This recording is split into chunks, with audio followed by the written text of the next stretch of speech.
Please subscribe to Mahi and Mani Show and press on the bell icon to be updated with all our videos. Hello everybody, welcome back to my channel. So in this video we are going to do Science Chapter 3 Separation of Substances Part 3. I have already completed till Part 2 and if you have not seen, the link is in the description. You can go and see from there. So now let's start with our part number 3. So now today we will deal with separating solid from liquid. ठीक है, तो इसके पहले हमने पढ़ा था separating solid from solid, जो मैंने आपको previously पढ़ाया था. तो आज हम देखेंगे पहले separating solid from liquid. ठीक है, तो ये जो है इसमें सबसे पहले हम पढ़ेंगे दो टाइप के solids. जो solid material होते हैं वो दो टाइप्स के हो सकते हैं. They are soluble solid and insoluble solid. तो ये बहुत इंपॉर्टेंट है, इसे समझ लेते हैं. तो जो soluble solid होते हैं वो क्या होते हैं? दो solid that completely dissolve in the liquid. मतलब ऐसे टाइप के सॉलिड मटेरियल जो लिक्विड में पूरी तरीके से घुल जाते हैं. मतलब आप डिफरेंशिएट नहीं कर पाओगे उस सॉलिड में और लिक्विड में. ठीक है, जैसे example salt is soluble in water. जो नमक होता है, नमक को आप पानी में डालोगे तो क्या होगा, आप बाद में जब उसको मिक्स कर दोगे हल्का सा, तो आप डिफरेंशिएट नहीं कर पाओगे कि कौन सा सैल्ट है कौन सा वाटर है, क्योंकि वो पूरी तरह सैल्ट में वाटर में डिसॉल्व हो जाता है सैल्ट, है ना. तो जो है सैल्ट वो किसका एग्जांपल है? सॉल्युबल सॉलिड का एग्जांपल है, जो पूरी तरह लिक्विड में सॉल्युबल हो जाता है, मतलब पूरी तरह घुल जाता है. ठीक है, और जो इनसॉल्युबल है जस्ट उसका उल्टा है. ये क्या है? दो solid that do not dissolve in the given liquid. ऐसे टाइप के सॉलिड जो लिक्विड में बिल्कुल डिसॉल्व नहीं होते हैं, जैसे कि sand is insoluble in water. Sand जो होता है, सैंड को आप पानी में डाल के देखो तो सैंड जो है हैवी होता है वेट में, इसलिए वो पानी के नीचे अपनी एक लेयर बना लेता है, लेकिन वो मिक्स नहीं होता कभी पानी में. ठीक है, ये सब आप प्रैक्टिकली भी करके देख सकते हो. ठीक है, तो ये होते हैं सॉल्युबल सॉलिड और इनसॉल्युबल. सॉल्युबल जो है वो पूरी तरह डिसॉल्व हो जाते हैं, इनसॉल्युबल पूरी तरह डिसॉल्व नहीं होते. ठीक है, उसके बाद हम देखते हैं हम यहाँ पे separating insoluble solid from liquid.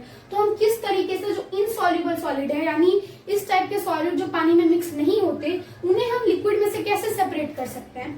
ठीक है, तो इसके लिए यहाँ पे ये दो तरीके पहले ये देखते हैं हम लोग.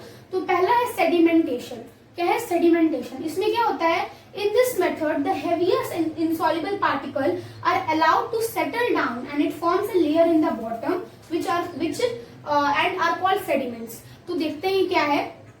इस मेथड में होता ये है कि जो हमारे इनसॉल्युबल पार्टिकल होते हैं, जो हेवियर होते हैं नेचर में, वो क्या हो जाते हैं, वो पानी के नीचे अपनी एक लेयर बना लेते हैं और फिर वो लेयर नीचे जो पूरी तरह सेटल हो जाते हैं और ऊपर हमारा पानी रहता है. उसी को हम कहते हैं सेडिमेंटेशन. और जो नीचे लेयर बनाए रहते हैं, मतलब जो इनसॉल्युबल पार्टिकल्स होते हैं, उन्हें हम सेडिमेंट्स भी बोल सकते हैं. ठीक है, सेडिमेंटेशन एक प्रोसेस है जहाँ पे जो हेवियर पार्टिकल होता है इनसॉल्युबल, वो अपनी बॉटम में एक लेयर बना लेता है, ऊपर पानी रहता है, और उसी लेयर को हम जो है सेडिमेंट्स बोलते हैं. और वो जो इनसॉल्युबल सब्सटेंस होते हैं उन्हें हम सेडिमेंट्स बोलते हैं. ठीक है, उसके बाद है डिकेंटेशन. तो डिकेंटेशन क्या होता है? डिकेंटेशन जस्ट सेडिमेंटेशन के बाद कैरिड आउट होता है. ये दोनों प्रोसेस जो है मिलके करते हैं हम लोग. ये सेडिमेंटेशन जो है इसमें कुछ चीजें नीचे सेटल हो जाती है, और डिकेंटेशन में देखते हैं क्या होता है. In this method the liquid is poured out without disturbing the sediments at the bottom. इसमें क्या होता है, जो लिक्विड होता है ऊपर की तरफ, उसको आराम से बाहर निकाल लिया जाता है without disturbing the lower particle. जो नीचे इनसॉल्युबल पार्टिकल रह जाता है सॉलिड, वो मतलब उसको बिना डिस्टर्ब किए जो ऊपर का लिक्विड है उससे सेपरेट कर दिया जाता है. तो होता क्या है, पहले क्या करते हैं, जो इनसॉल्युबल पार्टिकल उस अंदर डाल देते हैं. ठीक है, वो नीचे अपनी एक लेयर बना लेता है. जब एकदम अच्छे से पूरी तरह से लेयर बना देता है और दोनों में डिफरेंशिएट हम आराम से कर सकते हैं, तब क्या किया जाता है, तब वाटर को जो है आराम से बाहर निकाल लिया जाता है, और जो नीचे का लेयर होता है उसे उसी में छोड़ दिया जाता है. मतलब उसे बिना डिस्टर्ब के वाटर बाहर आ जाता है ना. तो वाटर पूरी तरह तो प्योरीफाई नहीं हुआ होता उसमें, लेकिन हाँ हम सेपरेट कर सकते हैं इस प्रोसेस से. ठीक है, तो सेडिमेंटेशन पहले होता है, फिर डिकेंटेशन होता है. ठीक है, एग्जाम्पल मैंने जैसे आपको बताया, sand settles at the bottom through sedimentation. Sand का मैंने आपको बताया, and the water is taken out carefully from the mixture में से वाटर को आराम से निकाल लेते हैं. तो ये ऐसा बस इतना ही था. ठीक है, आई होप आप लोग समझ गए होंगे. कोई डाउट हो तो मुझे कमेंट में बता देना. ठीक है, अब है फिल्ट्रेशन. एक फिल्ट्रेशन भी प्रोसेस है इनसॉल्युबल सॉलिड को लिक्विड में से सेपरेट करने का. तो फिल्ट्रेशन में क्या होता है, filtration is a method to separate an insoluble solid from a liquid by passing the mixture through a filtering device, sewer और फिल्टर पेपर. तो फिल्ट्रेशन एक बहुत ही सिंपल सा मेथड है. इसमें होता ये है कि जो इनसॉल्युबल सॉलिड है उसे एक सीवर की मदद से या एक फिल्टर पेपर भी आता है, ठीक है, वो लेबोरेटरीज में यूज होता है फिल्टर पेपर। उसकी मदद से जो है चीजों को सेपरेट किया जाता है इनसॉल्युबल सॉलिड को लिक्विड में से। जैसे कि टी लीव्स को हम सेपरेट करते हैं सीवर में से, सीवर की मदद से। तो टी लीव्स क्या होती है, सीवर के ऊपर रह जाती है और जो हमारी चाय होती है वो कप में आ जाती है ना। तो उससे क्या हुआ, जो इनसॉल्युबल सॉलिड था, हमारी टी लीव्स थी जो डिसॉल्व नहीं हुई टी में, वो जो है उसको हम साइड कर देते हैं और जो हमारी टी है उसे हम पी लेते हैं, ठीक है। तो यहाँ पे जो टी लीव्स होती है उसे हम क्या बोलते हैं, उसे हम कहते हैं रेसिड्यू। क्या बोलते हैं, रेसिड्यू। जो टी लीव्स बच जाती हैं हमारे सीवर के ऊपर उसे हम रेसिड्यू बोलते हैं। एंड जो लिक्विड, जो क्लियर लिक्विड होता है जो आराम से पास हो जाता है, उसे हम कहते हैं फिल्ट्रेट, ठीक है। टी लीव्स हमारा रेसिड्यू हो जाता है और ये जो लिक्विड होता है, क्लियर लिक्विड यानी हमारी टी, वो बन जाती है हमारी फिल्ट्रेट, ठीक है। एक और एग्जांपल है, जैसे कि in laboratories filter paper are used to separate chemical from a mixture. मतलब एक मिक्सचर में से केमिकल को सेपरेट करने के लिए एक डिवाइस होता है जिसका नाम मैंने आपको बताया यहाँ पे, फिल्टर पेपर, वो यूज किया जाता है, ठीक है। तो वो भी एग्जांपल है फिल्ट्रेशन का, मतलब फिल्ट्रेट करना उसे किसी भी डिवाइस की मदद से, जैसे कि सीवर या फिल्टर पेपर, ठीक है। नहीं था। अभी नेक्स्ट है separating soluble solid from a liquid. अब सॉल्युबल सॉलिड को कैसे सेपरेट करेंगे, जो सॉलिड वाटर में सॉल्युबल हैं उन्हें हम कैसे सेपरेट करेंगे, क्योंकि इनसॉल्युबल तो दिखते हैं हमें, तो सेपरेट करना आसान है, लेकिन जो पूरी तरह मिक्स हो जाएंगे सॉलिड में, लिक्विड में जो सॉलिड्स, उन्हें हम कैसे सेपरेट करेंगे। तो इसके लिए यहाँ दो प्रोसेसेस हैं। तो पहला है evaporation, a process in which liquid changes into gas through heating. तो इवेपोरेशन एक सिंपल सा प्रोसेस है, आप सबको पता होगा।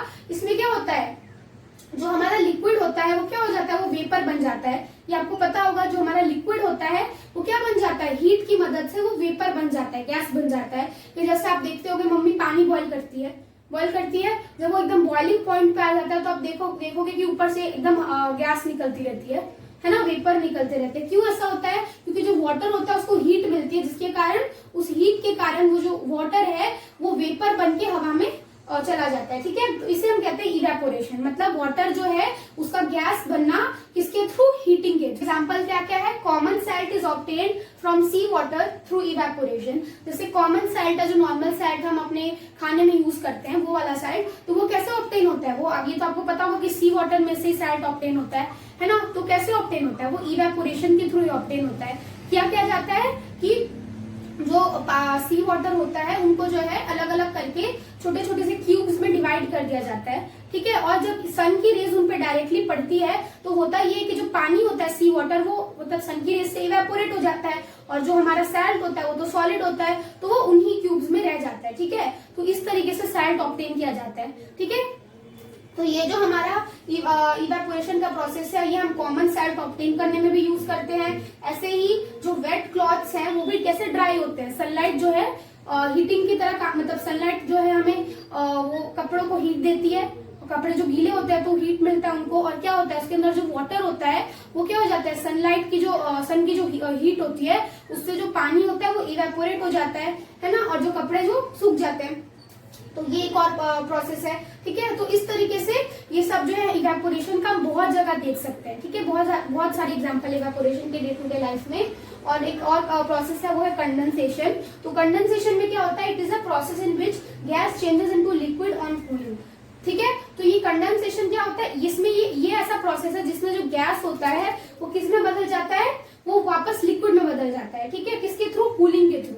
यहाँ पे क्या हो रहा था, यहाँ पे जो इवेपोरेशन में पानी गैस बन रहा था हीटिंग के थ्रू, यहाँ उल्टा हो रहा है, यहाँ जो गैस है वो पानी बन रहा है कूलिंग के थ्रू, ठीक है। जैसे एग्जांपल आप इसके कहाँ देख सकते हो, मॉर्निंग में आप देखना, अगर जब सुबह सुबह कभी वॉकिंग पे जाओगे तो देखना जो पार्क्स होते हैं वहां पे देखोगे कि जब आप ग्रास पे चलोगे ना तो आपको जो ग्रास होगी एकदम सी मतलब गीली गीली सी लगेगी। क्यों, क्योंकि उनके ऊपर जो ड्यू रह जाता है, मतलब छोटे छोटे पानी के ड्रॉपलेट्स रह जाते हैं, ठीक है। तो वो एक एग्जांपल होता है कंडेंसेशन का, जहाँ पे जो पानी जो है मतलब प्लांट्स के ऊपर रह जाता है, वो एक कंडेंसेशन का एग्जांपल है। ऐसे ही fogging of ear glasses, sorry eye glasses, जो हमारी आई ग्लासेस होती है चश्मे, उनपे भी देखोगे कभी कभी फॉग, मतलब आपको थोड़ा धुंधला सा दिखेगा, वो भी कंडेंसेशन के कारण होता है। और वही ग्रास आप सुबह 8 बजे या मतलब थोड़ा लेट जाके देखोगे, जब सनराइज हो जाता है तब जाके देखोगे तो उसी ग्रास में पानी आपको नहीं मिलेगा, मतलब वो उतनी मॉइस्ट नहीं रहेगी। क्यों, ऐसा क्यों होगा, क्योंकि वो जो ड्यू रह जाती है ग्रास पे वो क्या हो जाएगी, वो इवेपोरेट हो जाएगी सन की रेस से, है ना। तो अगर आपको ड्यू देखनी होती है तो बहुत सुबह सुबह जाना होता है, ठीक है। तो ये एग्जांपल है, और भी बहुत सारे एग्जांपल है इसके, ठीक है, तो ये था condensation and evaporation. I hope आप लोग समझ गए होंगे। कोई डाउट हो तो मुझे कमेंट सेक्शन में बता देना। तो आज के लिए इतना ही था। If you want to take a screenshot you can take. I will count till 5, 4, 3, 2, 1. I hope you have taken the screenshot. So I will meet you in next video. Till then, take care and bye bye.